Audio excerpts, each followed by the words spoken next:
Ontem, esse plenário viu algo que há tempo não via, senador, que foi um debate entre senadores. Um debate entre o senador Jorge Viana e o senador Álvaro Dias. Eu fico feliz quando eu vejo os debates aqui, porque nós estamos, já faz muito tempo, em que cada um fala, os outros ouvem, de vez em quando a gente faz elogios, raramente uma crítica, mas debate mesmo está faltando. Aqui é absolutamente ausente o debate, e mesmo nas comissões os debates são pontuais sobre projeto específico. Ontem a gente viu um debate. O que eu lamento é que o debate tenha sido não sobre o futuro do Brasil, não qual projeto diferencia PT e PSDB, para onde cada um quer levar o Brasil. Isso não apareceu. O que apareceu foi um debate sobre o DNA ao contrário do mensalão. Ou seja, cada um dizendo que o pai é outro. Eu não vou entrar na discussão. Onde nasceu o mensalão? O que eu quero falar aqui é da ausência de debate entre os dois grandes partidos, eu diria que hoje são os maiores partidos do Brasil, sobre o que é que cada um deles oferece para o país. Qual o rumo novo? Qual a inflexão, a dobrada que cada um propõe para que o futuro seja diferente de um país com alta criminalidade, com violência nas ruas, com uma taxa de crescimento pequena, com uma educação vergonhosa, tão vergonhosa quanto a propaganda do governo dizendo que a educação vai bem, senador Aníbal. Eu tenho visto essa publicidade do governo e eu fico horrorizado como brasileiro. O governo devia denunciar a tragédia, dizer que a tragédia educacional não é culpa do governo atual, é uma coisa que vem de décadas, mas não dizer que as coisas vão bem. Pois bem, eu queria ver um debate sobre o que é que cada partido oferece para o futuro do Brasil. E não vimos. E sabe por que não vimos? Porque PSDB e PT pensam iguais. A cara de Lula, a personalidade de Lula é completamente diferente da cara e da personalidade de Fernando Henrique Cardoso. Mas o programa é o mesmo.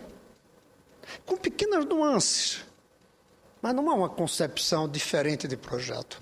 A verdade é que desde Itamar Franco, 20 anos, nós temos tido a mesma concepção de rumo para o Brasil.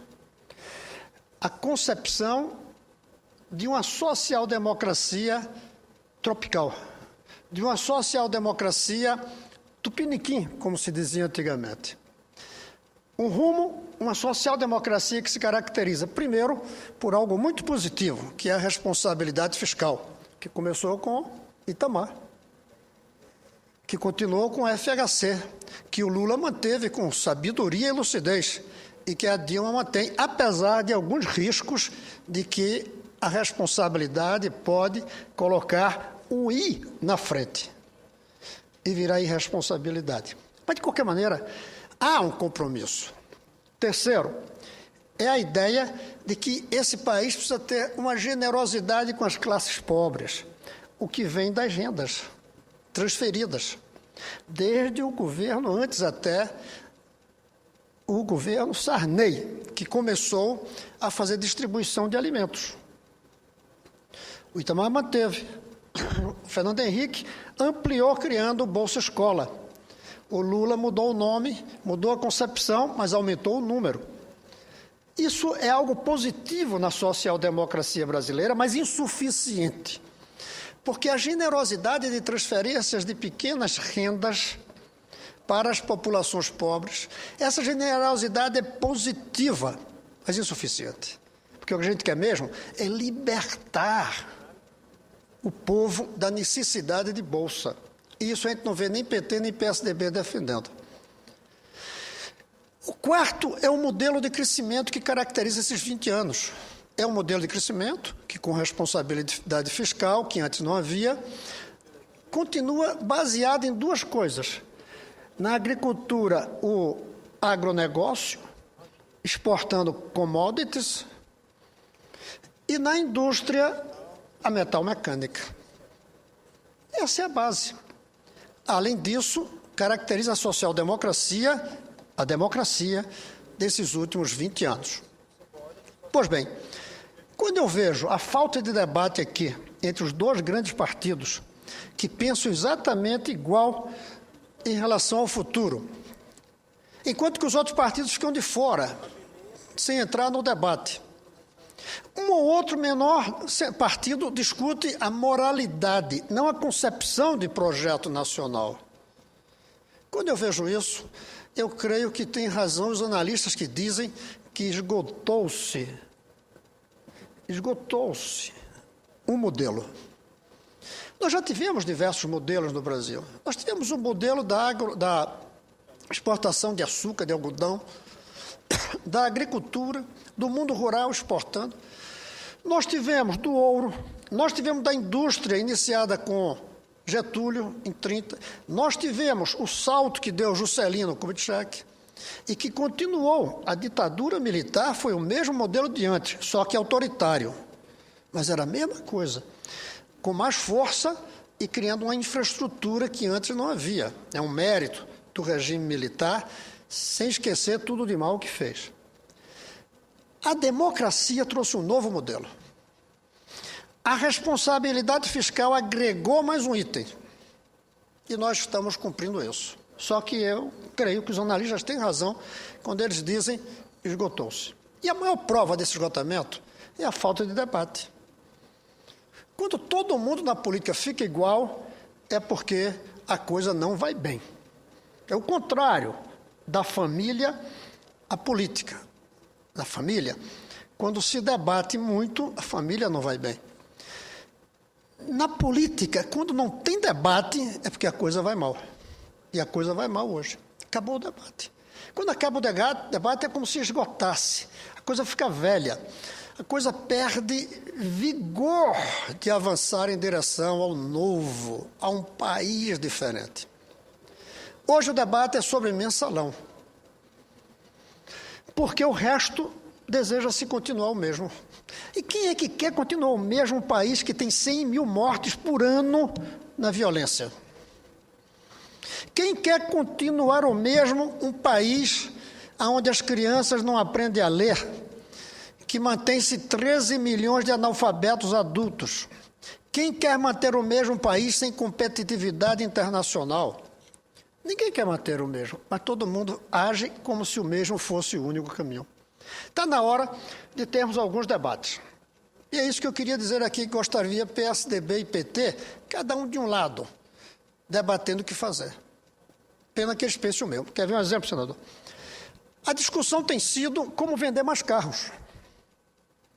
Não tem nenhuma diferença na proposta da presidenta Dilma da proposta do PSDB. Desonera a folha de pagamento, reduz o IPI para vender mais carro. Isso está errado? Não, mas é insuficiente. Eu quero ver um debate aqui, não como vender mais carros, mas como fazer o Brasil um país importante na formulação e execução de políticas de transporte de massa com qualidade. Em que esse país as pessoas possam se locomover rapidamente, mesmo sem carro privado. Porque ontem eu vi na televisão, enquanto aumentou o tempo que perde um paulista para ir de casa para o trabalho nos últimos 40 anos. Ou seja, nada indica melhor a qualidade de vida do que o curto tempo que você precisa para se locomover de um lugar a outro. Então o Brasil piorou, porque hoje se leva mais tempo. A indústria automobilística não era para fazer com que a gente fosse mais depressa de um lugar para o outro?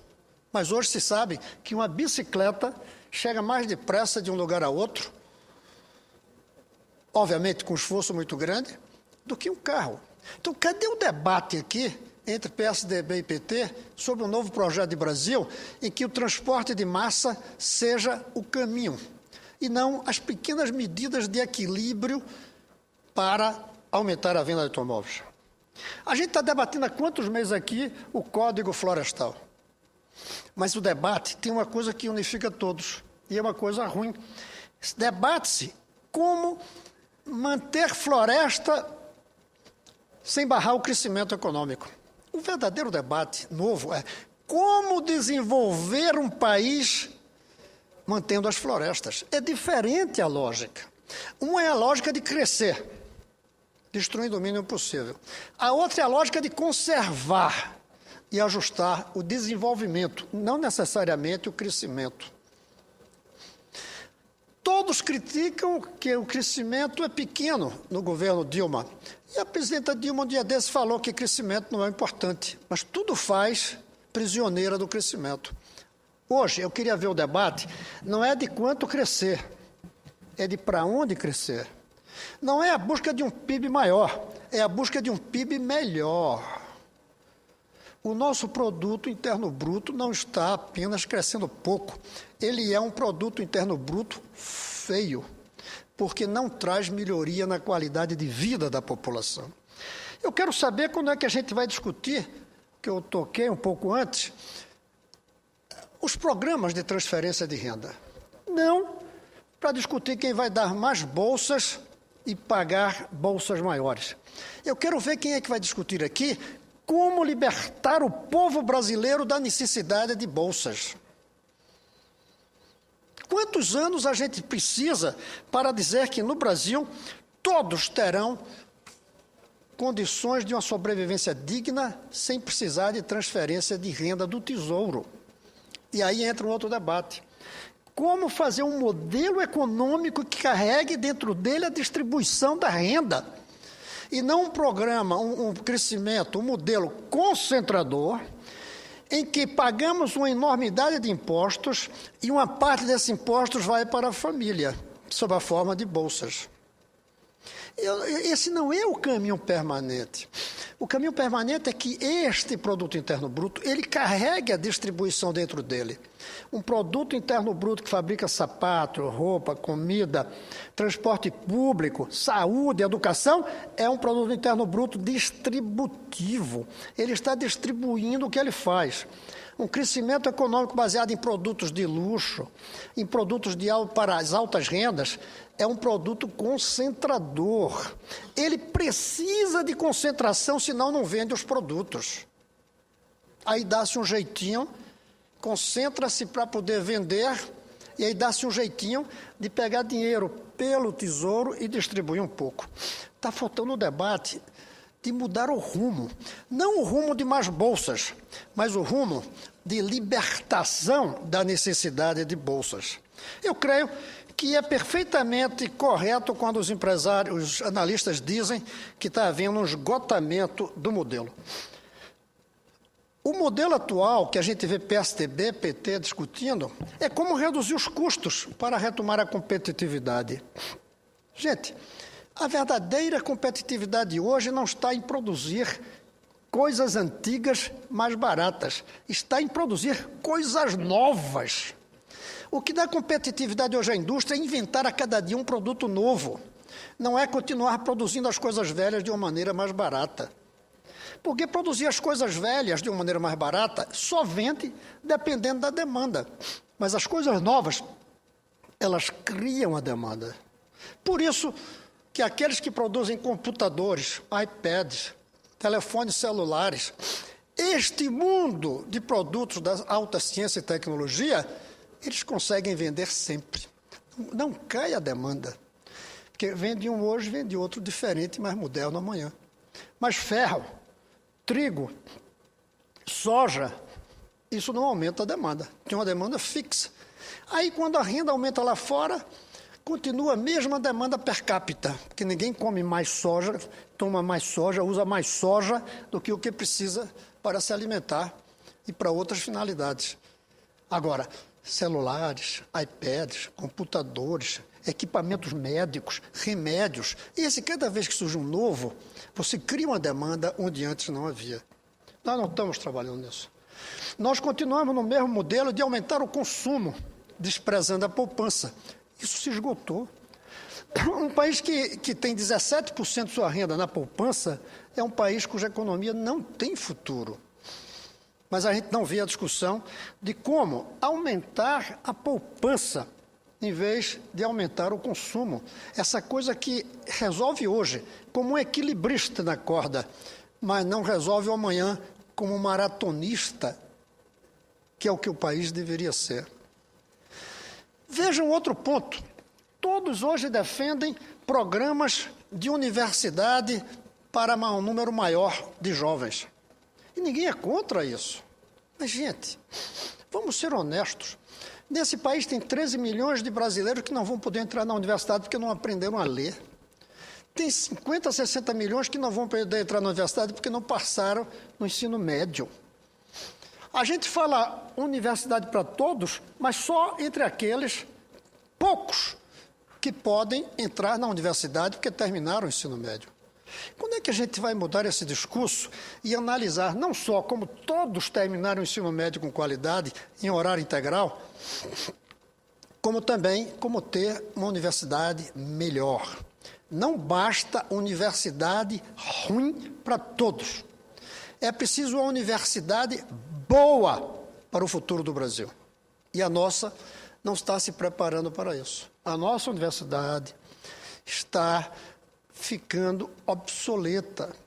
Quando uma universidade faz 100 dias de greve e nada acontece no país, é porque ela não está sendo tão útil, ela não está sendo tão necessária. As pessoas não percebem que ela precisa continuar. Aí tolera-se a paralisação. O mundo mudou do ponto de vista da produção e da disseminação do conhecimento. E a universidade, que devia ser o lugar privilegiado para a produção e disseminação do conhecimento, ficou para trás. Continua organizada em departamentos que produzem em categorias científicas que já estão superadas. E continua usando o quadro negro, quando hoje o conhecimento se espalha pelas redes de internet. Cadê o debate sobre qual universidade a gente quer, em vez do debate de quanto a gente quer para a universidade? Agora mesmo o PNE, o Plano Nacional de Educação, que seria um grande momento de refletir sobre qual é o país que a gente quer, ficamos prisioneiros em relação a quanto vamos gastar. Só se fala se vai ser 10% do PIB ou 9%. Não se fala para onde irá o dinheiro. Criando uma carreira nova do magistério, carreira federal, ou não. Pagando nessa carreira um salário capaz de atrair os mais brilhantes jovens para a carreira de magistério da educação básica, ou não. Federalizando a educação, ou não. Nós precisamos trazer o debate de volta para essa casa. E eu creio que o debate que caracteriza partidos do modelo anterior, dessa social-democracia cabocla, social-democracia tropical, social-democracia tupiniquim, como quiserem chamar, o debate vai ficar prisioneiro dessa social-democracia que ficou velha. E aí o país fica patinando, fica correndo sem sair do lugar. É isso que a gente vê quando o debate fica restrito ao tal do mensalão. Claro que tem que debater o mensalão, mas, sinceramente, eu acho que isso hoje é uma questão de justiça e polícia. Justiça para julgar e condenar, e polícia para depois ir na casa do condenado e levá-lo para a cadeia. Aqui a gente pode até fazer denúncia disso, mas o debate tem que dar um salto adiante. E esse salto vai exigir uma proposta nova para o Brasil, que eu não vejo os partidos atuais preparados e com apetite, desejo, ganas de fazer. Por isso o debate de ontem, por um lado, foi bom. Finalmente, dois partidos importantes debatem, porque até aqui eles não debatiam, se acusavam. Mas o debate que houve continuou sendo um debate de acusação e de defesa, e não um debate de propostas para o futuro. Senhor presidente, era isso que eu queria falar, mas tem um pedido de uma parte que eu quero poder ouvir. Já que Vossa Excelência está mencionando a falta de debate, eu quero aproveitar a oportunidade para me manifestar com Vossa Excelência. Senador Cristóvão Buarque, eu, quando estudante aqui em Brasília, assisti nesta casa e na Câmara dos Deputados enormes debates ocorridos pela Arena e pelo MDB, depois PDS e PMDB. E os temas abordados eram os mais diversos. Eram reforma agrária, anistia, eleições, redemocratização, tortura. E eu lembro que cada vez que um líder ia à tribuna, sempre o líder do outro partido obrigatoriamente ia rebater os argumentos, mostrando dados, mostrando argumentos ali necessários. Então, hoje, quando a Vossa Excelência fala dessa ausência de debate, é uma verdade. O parlamento ficou assim meio morno, meio sem entusiasmo, um pouco lento, não é? E hoje nós verificamos que um assunto importante no Brasil, que todo mundo parece ser favorável, mas não me parece que há uma posição efetiva para chegar a algum ponto concreto, que é a questão da reforma tributária, por exemplo. Daqui a pouco eu falei aqui das desigualdades regionais, caracterizadas pela concentração de riquezas tributárias na União e pobreza extrema dos estados e, pior ainda, dos municípios. Veja, Vossa Excelência, que quando Vossa Excelência fala em isenção de IPI, o que é bom por um lado, mas para os estados foi um desastre total. Exatamente. O meu estado mesmo sofreu com isso e está sofrendo consequências gravíssimas, não é? Então, não se vê mais um debate efetivo sobre os grandes temas nacionais. Os debates se resumem a questões menores, como essa questão que Vossa Excelência bem lembra do mensalão, que está já a critério da Justiça, da Polícia, do Ministério Público, que é um assunto que está sendo resolvido, não é mais objeto aqui de importância para casa, e não interessa onde foi em São Paulo ou se foi em Brasília. Eu acho que o importante é que está sendo julgado e que está se dando a ele o tratamento adequado. Mas eu queria, nesse momento, dizer que Vossa Excelência aborda essa questão com muita propriedade, e toda vez que Vossa Excelência vai à tribuna que fala em algum tema, necessariamente inclui a questão de educação. E eu sempre observo isso com muita atenção, porque vejo que, quando Vossa Excelência diz que é o senador de uma nota só, em certa forma tem razão, e me recorda aqui um outro senador também de uma nota só, que foi o senador João Calmon, que foi uma grande figura nacional e que, graças a ele ter sido um senador de uma nota só, de tanto ter batido, Vossa Excelência sabe o quanto foi importante as medidas, as propostas, as proposições aprovadas aqui na Casa, pela iniciativa desse grande senador da República, que tem uma história aí maravilhosa e que muito contribuiu para a educação. Então, Vossa Excelência, hoje eu diria que está nessa casa, ao meu ver, e com toda certeza se equiparando a um senador como esse senador que eu acabei de citar, que é o senador João Calmon, que considero um patrono aqui da educação, e hoje Vossa Excelência com essa bandeira tão firme, tão importante, defendendo sempre, em todo discurso, Vossa Excelência, qualquer que seja o tema, Vossa Excelência enxerta a questão da educação. E isso eu acho que é uma beleza ouvir isso, Vossa Excelência, porque reflete a grande preocupação que Vossa Excelência tem com esse tema e que realmente é a razão maior de qualquer desenvolvimento, de qualquer país, de qualquer nação. Uma nação que não se preocupar com a educação, sem dúvida nenhuma, está fadada ao fracasso total. Então, senador Cristóvão Buarque, eu permita-me dizer a Vossa Excelência que participo desse debate com Vossa Excelência apenas para dar razão a Vossa Excelência quando fala da necessidade de se ter um debate nessa casa. E eu acho que é isso mesmo. Seria muito mais emocionante ouvirmos aqui grandes debates, como foi Paulo Brossard, como foi o próprio Jabu Passarinho, Teotônio Vilela e tantos senadores que debatiam aqui, que essas galerias eram lotadas aqui, e eu vim aqui como estudante assistir o grande debate. É uma pena que naquele tempo não tinha televisão para que o país inteiro pudesse ouvir os grandes debates nacionais que essa casa já foi palco. Portanto, eu queria saudar a Vossa Excelência e pedir desculpa pelo alongamento da parte. Senador Cidinho, obrigado, e espero ter mais esses minutos. Eu quero dizer, senador, que o senhor enriqueceu minha fala com a parte, lembrando como havia grandes debates. Alguns dizem que é porque os senadores daquela época eram melhores oradores. Não acredito. Até porque a gente aprende com os outros. Outros dizem é porque havia bandeiras. Hoje tem bandeiras. Às vezes eu acho, senador Cidinho, de que o problema é a TV Senado. A gente agora fala para o povo lá que está nos assistindo, não fala para nós aqui. E eu falar para o povo, depois eu chego na minha sala, entro na internet e vejo os comentários, as críticas. Eu debato diretamente com o povo, mas falta o debate daqui. Eu já pensei em sugerir ao presidente Sarney que as sessões não sejam transmitidas pela televisão e que de noite, das 8 às 10, tem uma espécie, na TV Senado, uma espécie de hora do Senado, do jeito que tem a hora do Brasil. Não em cadeia nacional, porque aí o povo não vai gostar. Da TV Senado.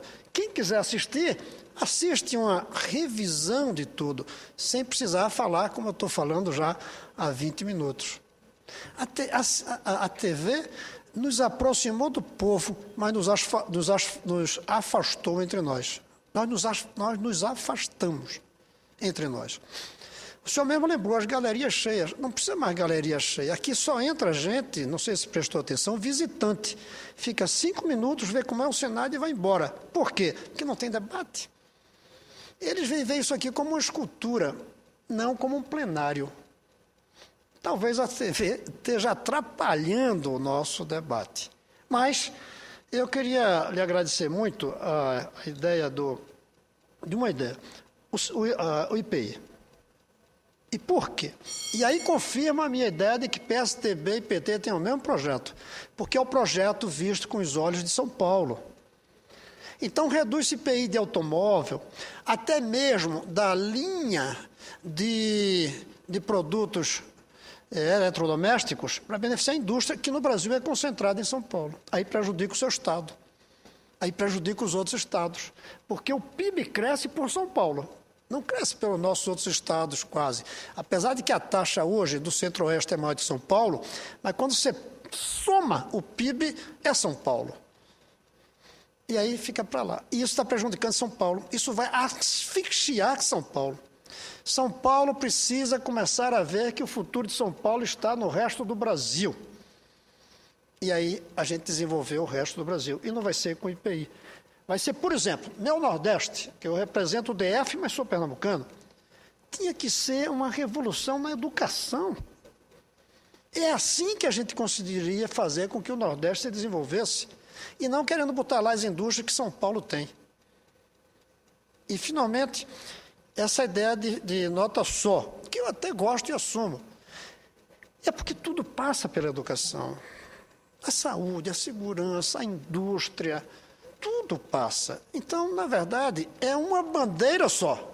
Nota só foi uma jornalista do Globo que uma vez colocou e o carimbo pegou. E eu não vou reclamar do carimbo. Quando você reclama de um apelido, o apelido agarra mais ainda.